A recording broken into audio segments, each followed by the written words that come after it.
Welcome to Choice Classic Radio. Like us on Facebook, subscribe to us on YouTube, and help keep this show alive by donating at choiceclassicradio.com. For more of your favorite old-time radio shows, join us on our companion podcast, Choice Classic Radio Detectives, where we bring to you tales from the greatest detective shows the golden age of radio had to offer. And now, with 463 episodes made, broadcast on CBS Radio from 1942 to 1955, we bring to you The Whistler. Tonight, Windfall.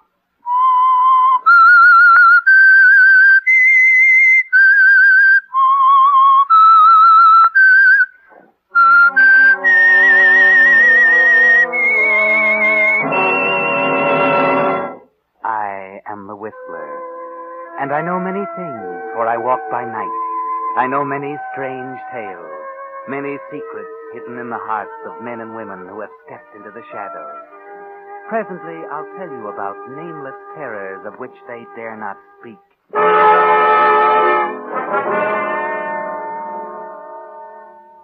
But first, a word about the growing battery shortage and what to do about it. Because of increasing needs of our motorized army, it looks as if this winter's battery shortage will be even more acute than last year, when 1 out of every 4 cars needing a new battery couldn't get one. Well, fortunately, most batteries can be made to give extra months of service if they're given the care that your Signal gasoline dealer is prepared to give yours. 1, distilled water must be maintained at the proper level to prevent warping of the plates. 2, terminals must be chemically cleaned of corrosion and protected with lubricant.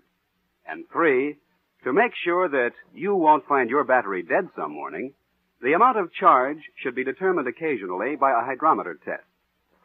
Should your present battery be too worn to take a recharge, now is a good time to find that out, while most Signal gasoline dealers still have a limited number of deluxe quality Signal batteries on hand, guaranteed by Signal Oil Company up to 2 years of service. So make sure that the battery shortage won't cripple your car. Have your battery serviced this week by your neighborhood Signal gasoline dealer. And now, The Whistler.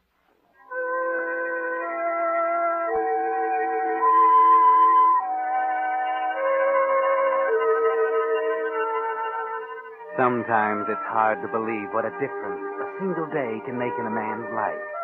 Yes, or even less than that, an hour or even a minute, because fate can move in a split second. Take the case of Robert Bradley, for example. If you'd happened to wander into the Silver Dollar Buffet down on 3rd Street any afternoon prior to this September 1944, any afternoon during the racing season, you would have seen him there, a thin, pale, nervous young man with a handful of form charts and a cigarette hanging from the corner of his mouth. Yes, you would have seen Robert Bradley. You probably have forgotten him. That is, unless he owed you money, as he did most of the bookmakers in San Francisco. But at 11:44 on the night of September 6, 1944, fate turned the wheel. The steering wheel of an automobile speeding along the road which skirts the cliffs overlooking the sea, across the Golden Gate in Marin County.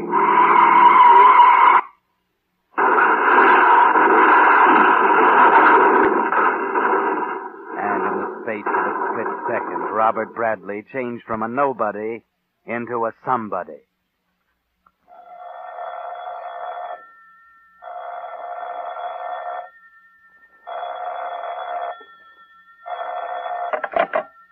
Hello. Robert Bradley, please. Speaking. Sorry to disturb you, Mr. Bradley. You ought to be. I was sound asleep. This is Emery Todd, your Uncle Michael's lawyer. There's been a very serious accident. What? Not Uncle Mike. His son. Your cousin Gerald was killed about 5 hours ago when his car ran off a cliff in Marin County. Jerry? No, you must be wrong. I'm sorry to have to give it to you this way, Mr. Bradley. But it's essential that you appear at my office at 8 o'clock this morning. There are certain changes to be made in your uncle's will, since Gerald's death leaves you as sole heir.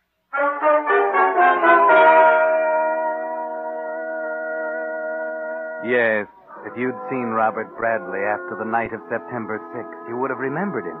You'd have recognized him, of course, from his picture, which appeared in the morning papers alongside that of Gerald, under the headline reading, Death of Gerald Bradley Leaves Cousin Heir to Fortune. It's a windfall, isn't it, Robert? And you can certainly use the money. But you seem rather unhappy about it there in Mr. Todd's office. Yes, you thought the world of Gerald, didn't you? Mr. Todd, is it necessary that we do all this today? I'm hardly in the mood. Of course. I understand how you feel, my boy. And I'm sorry. I was fond of Gerald, too. Your uncle's condition is extremely precarious. Oh, nonsense. Uncle Michael lived to be 80. That's precisely the point. I've just talked with Dr. Blaisdell. He gives your uncle a week.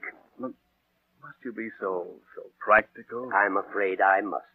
Law is a very practical business, Robert. And you must remember we haven't much time. Now, my secretary has a few more papers here for you to sign. Very well, Mr. Todd, let's get it over with.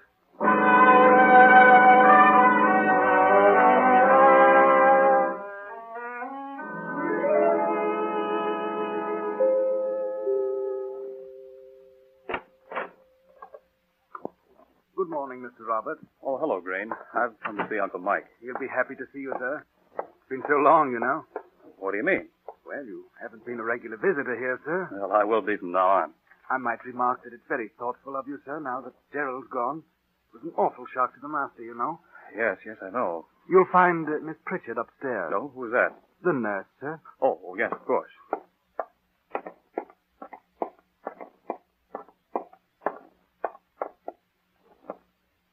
How do you do? I'm Robert Bradley.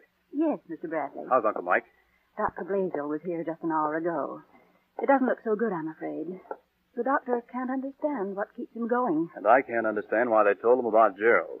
They must have known it'd be too much for him. There was some legal reason, I believe. Something about his estate. Oh, yes, I've been through that once already. I want to see him. I'm sorry, but Dr. Blaisdell left orders that no one... I don't give a hang for Dr. Blaisdell's orders. He needs me, and I'm going to see him.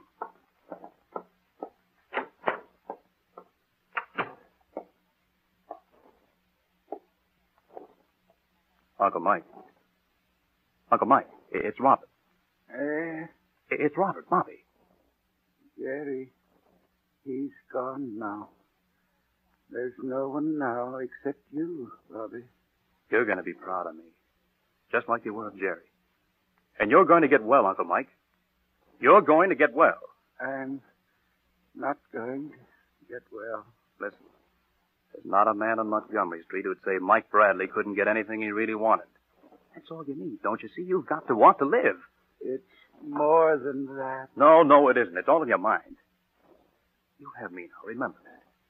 And between us, we're going to lick it, no matter what the doctor says.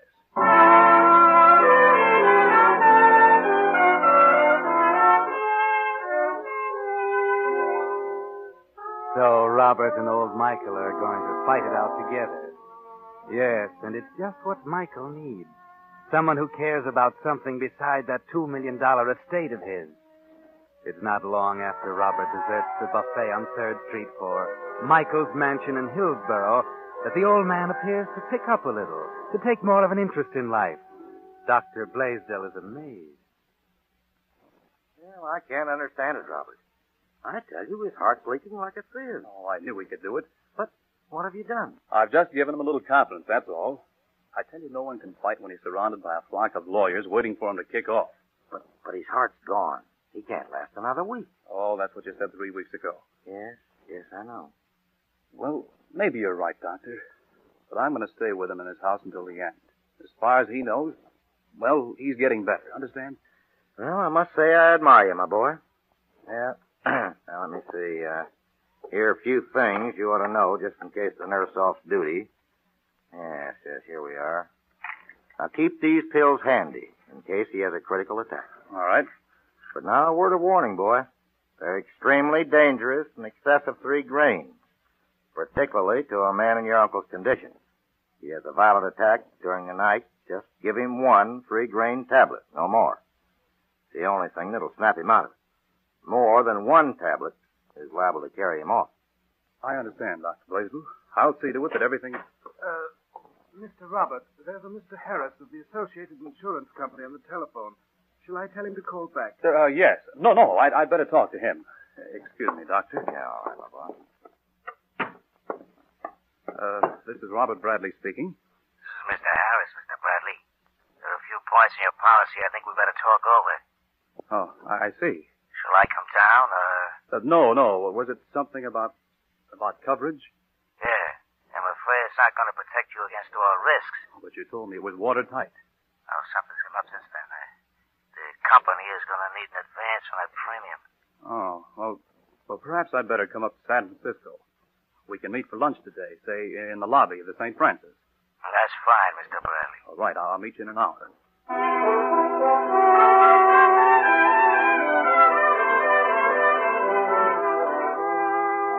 Peculiar that Robert was so disturbed about a mere insurance policy. Maybe it was because it forced him to leave his beloved Uncle Mike's side for the first time since Gerald's unfortunate accident 3 weeks ago.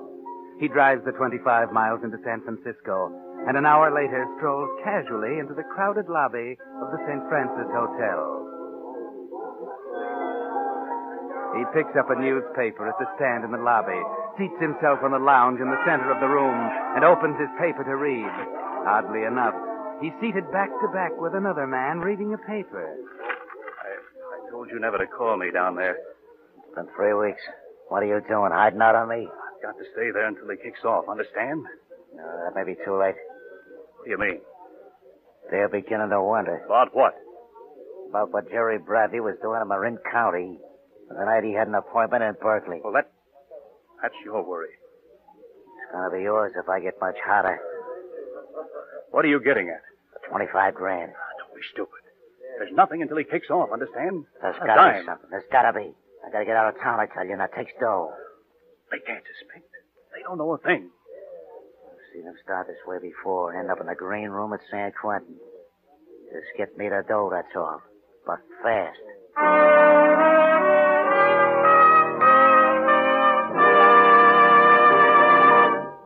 You are listening to The Whistler, brought to you by your friend, the Signal Oil Company, marketers of famous Signal gasoline, your best buy today. Remember to let every go signal remind you do go farther with Signal gasoline.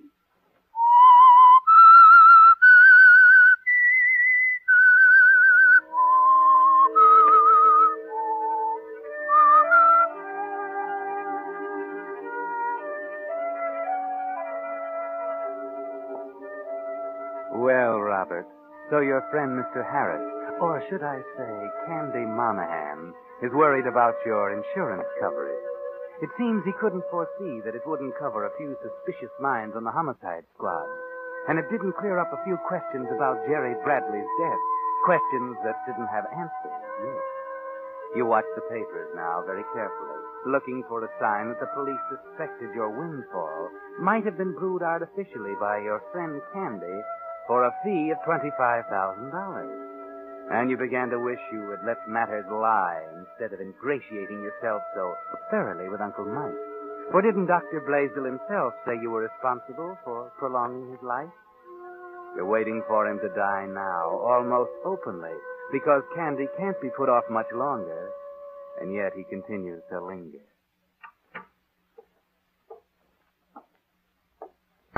Here's your tea, Uncle Mike. I'm sorry I'm late with it.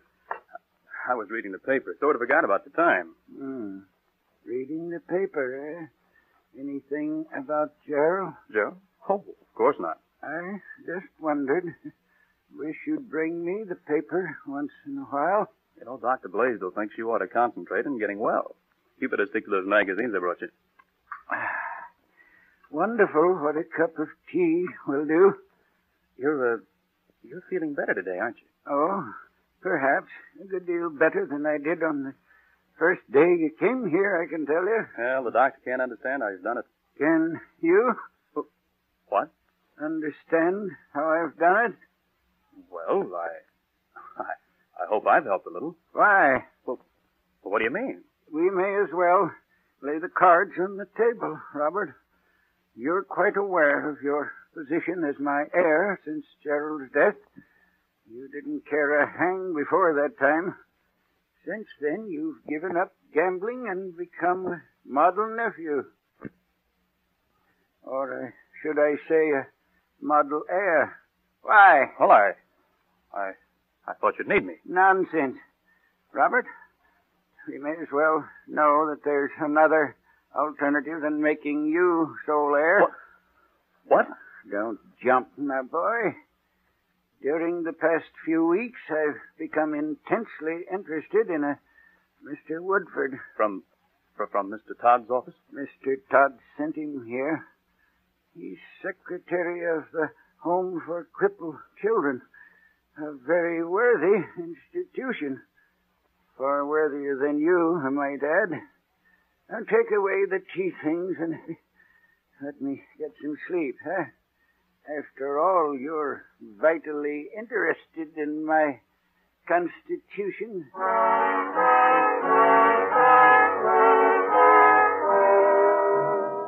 Poor Robert doesn't sleep much that night, lying there staring at the ceiling, thinking. It begins to look like the past might not be so rosy after all.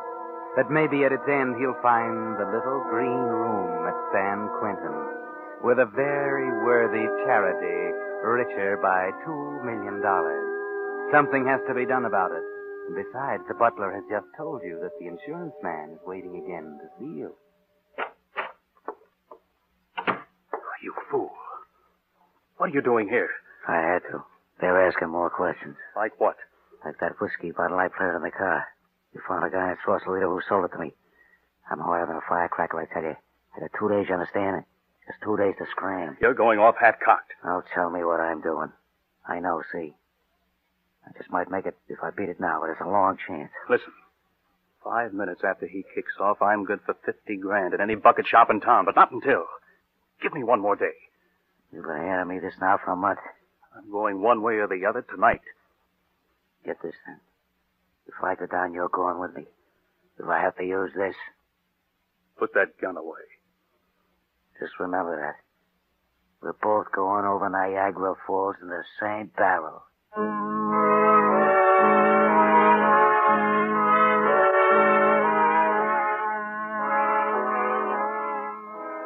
Yes, Robert, there isn't much time. It's one way or the other tonight. And this thing that looks so easy is getting pretty complicated, with Uncle Mike acting so strangely, as if he suspected the truth about Gerald. The will. You've got to find out about the will. But how? Wait a minute. That pretty girl secretary in the lawyer's office who helped you fill out the papers. You might ask her out and... Yes, that's it. Did I tell you? That's the way I want it. Now, wait a minute. Don't get excited. I'm not... But someone's on the line. You're about to hang up when you remember the extension upstairs in Michael's room. I understand what you want. But, Mr. Bradley, we've been over the matter of your nephew before. It's all settled. It's not all settled. I've just made my final decision. Well, can't it wait until tomorrow? It could, but it isn't going to. I have a feeling tomorrow may be too late. Changing your will is a pretty important step, Mr. Bradley. Perhaps you should sleep on it. I'm perfectly capable of handling my own affairs, Todd. And I've been sleeping on it for 2 weeks. What grounds do you have? How could you tell anything about the man in less than a month? I've found out all I want to know. And I'm not arguing with you. I'm telling you. Very well, Mr. Bradley. I'll be down in an hour.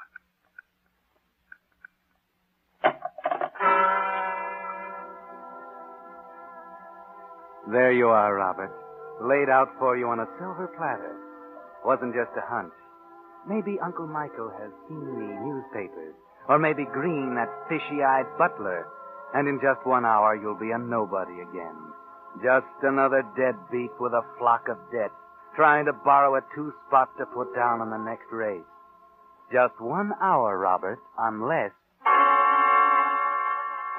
Uncle Mike happened to die in that hour before Todd gets here. Yes. What about that? What about the little green room at San Quentin? Remember what Candy said about both of you going over Niagara in the same barrel? Yes. Uncle Mike must die, but how? Sit down, Robert. Sit down and think this one out clearly. Can't be any slips this time. Wait a minute. Those pills. That's it. The nurse has gone for the night. Just time for his tea, too. Couldn't be better. Where are the pills? Oh, yes. In the medicine cabinet in the bathroom. Uncle Mike, what are you doing out of bed? I didn't want to bother you. Bother me? Well, that's what I'm here for. Just wanted to drink. Dr. Blaisdell would raise the roof. Here, let me help you. I am a little weak, a little dizzy tonight. Well, it serves you right getting out of bed that way. There you are. Thanks. Now, how about some tea? I don't know. Ah, you just want to be coaxed. Now, don't go away. I'll have it for you in 10 minutes.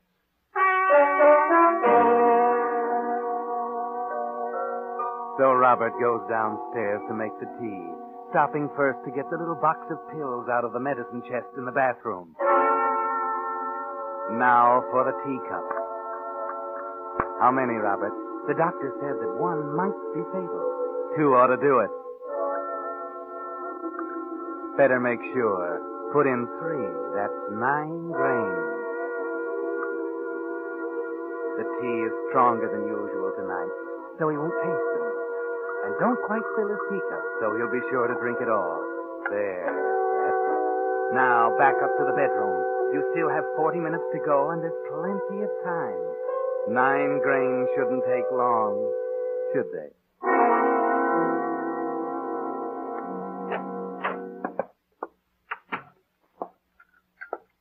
Here you are, Uncle Mike. Right out of the kettle. I'll set the tray here. Nothing like a hot cup of tea. Bet you sleep like a baby. Maybe you'd better sit up, huh? Here, let me fix the pillow. Say, you can't go to sleep on me like that. That's what the tea's for. Come on, I'll give you a hand. Uncle Mike. Uncle Mike. It's happened. He's dead. He's dead.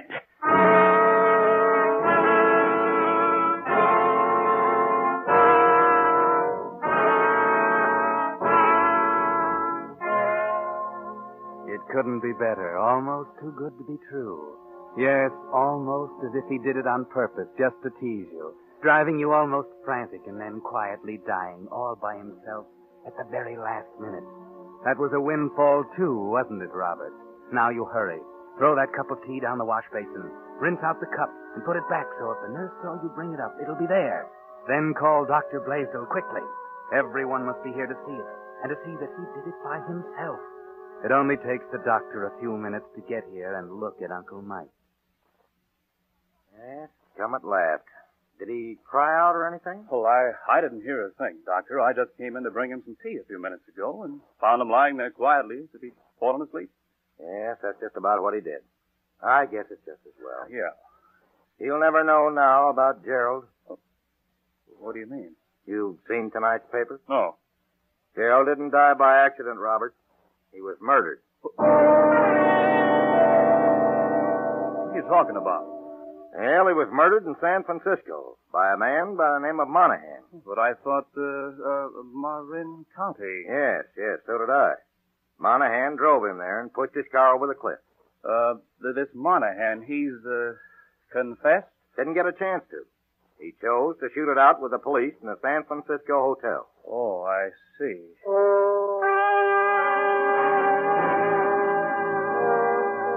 And that's all there is to it, Robert. Another windfall. You can't lose now. No one left to give it away, no loose ends. You can rest easy now. It was a close call, but there's nothing to worry about.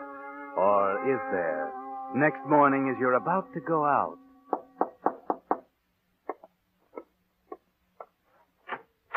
Robert Bradley? Yes. I'm from headquarters. This gentleman I think you know. Oh, yes. Hello, Dr. Blaisdell. Good morning, Robert. I think you'd better come along with us. What for? I don't understand. You're under arrest. On suspicion of murder. But...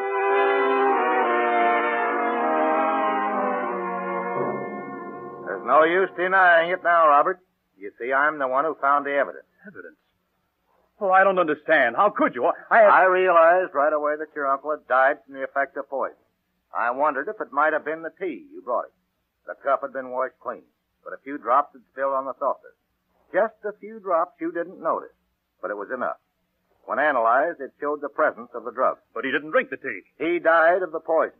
And when I looked for the pills I gave you, I found that 6 of them were missing. You didn't have to use 6. 3 would have been enough. But I didn't. I only put in 3. I saw him earlier in the bathroom. Must have taken the other 3 himself. That's what killed him. He didn't drink the tea. He didn't. I didn't kill him. I wanted to. I intended to. But he was already dead. I doubt if the jury will believe that. Come on, son, let's go.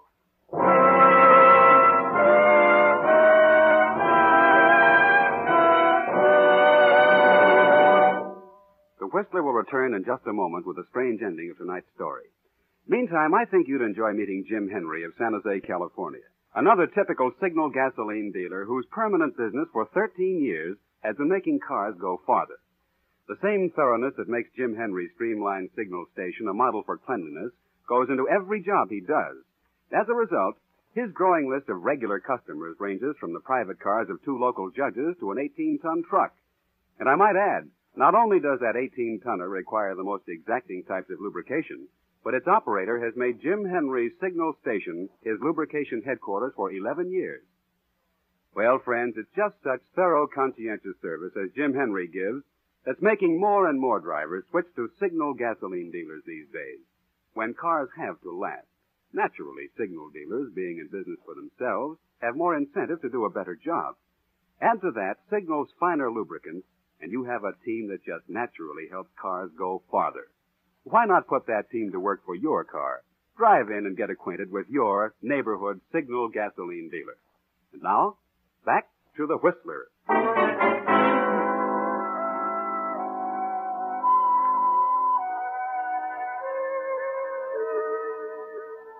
And so the little green room at San Quentin lay at the end of the path after all. Robert found lots of time to think during the next few months, to think about what might have happened if he hadn't decided to brew that cup of tea for Uncle Mike.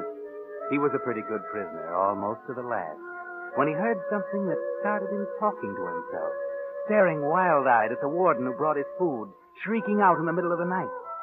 He discovered, you see, that Uncle Mike had disinherited him on the 3rd day after Gerald's death, that those few weeks of kindness had finally changed his mind, and that he had called Mr. Todd on the night he died to reinstate Robert as his only heir.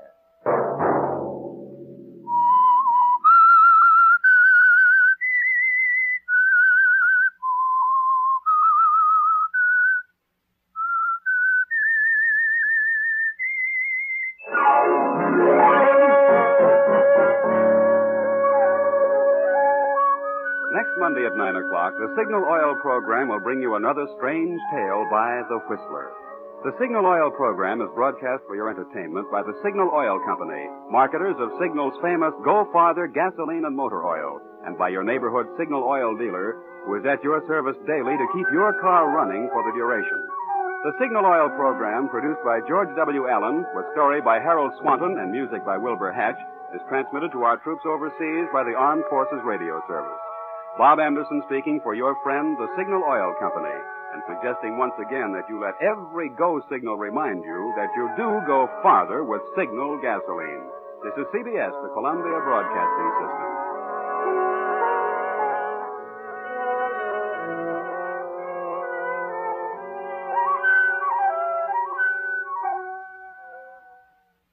That concludes today's episode. We'd like to thank you and remind you to donate at choiceclassicradio.com. Remember, your donations make episodes like this possible.